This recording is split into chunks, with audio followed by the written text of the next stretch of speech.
Hi friends, எல்லோரும் எப்படி இருக்கீங்க? இன்றைக்கி சூப்பரான ஒரு கருவாட்டு குழம்பு. கருவாடை நல்லா வாஷ் பண்ணி எண்ணெயில் போட்டு பொரிய விட்டு எடுத்து வச்சுக்கோங்க. அது கூடவே நம்ம வெந்தயம் சேர்த்துக்கிறோம். வெந்தயம் பொரிஞ்சு வந்ததுக்கப்புறம் வெங்காயம் நல்லா வதங்கி வந்ததுக்கப்புறம் தக்காளி, அரிஞ்சு வச்சுருக்க காய்கறி என்னென்ன முள்ளங்கி, கத்திரிக்காய், பச்சை மொச்சப்பயிறு நான் சேர்த்துருக்கேன். கிடச்சா ட்ரை பண்ணி பாருங்கள். கருவாட்டு குழம்புக்கு அவ்வளோ சூப்பராக இருக்கும் அந்த பச்சை மொச்சப்பயிறு.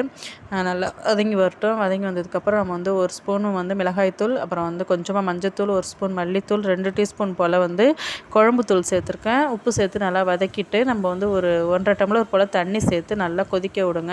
அந்த மொச்சப்பயிறு, காய், அப்புறம் முள்ளங்கி எல்லாம் வெந்து வரணும். வந்ததுக்கப்புறம் நான் இந்த சைடில் அது வேகிற வரைக்கும் வெறும் உப்பு மிளகாத்தூள் மட்டுமே போட்டு எண்ணெய் ஊற்றி நல்லா ரோஸ்ட் பண்ணி வறுத்து எடுத்து வச்சுக்கிட்டேன். குழந்தைங்களுக்கு இது ரொம்பவே பிடிக்கும், என்னுடைய பசங்களுக்கு. அதனால் இந்தமாரி கருவாடு தனியாக வறுத்து எடுத்து வச்சுக்கிட்டேன். இது ட்ரை பண்ணி பாருங்கள், ரொம்பவே சூப்பராக இருக்கும். நம்ம இது செய்கிறதுக்குள்ளே அங்கே தண்ணி நல்லா சுண்டி வந்துடும், காயெல்லாம் வெந்திருக்கும். அந்த ஸ்டேஜில் நம்ம என்னென்னா ஒரு சின்ன நெல்லிக்காய் சைஸ் அளவு புளி கரைச்சி அதில் ஊற்றி ஒரு 2 நிமிஷம் போல் கொதிக்க விட்டு கடைசியாக கொஞ்சம் நாட்டு சர்க்கரையும் கொஞ்சமாக மிளகுத்தூளும் சேர்த்து இறக்குங்க. சூப்பராக இருக்கும் டேஸ்ட்டு. அந்த நாட்டு சர்க்கரைக்கு அந்த பெப்பருக்கும்.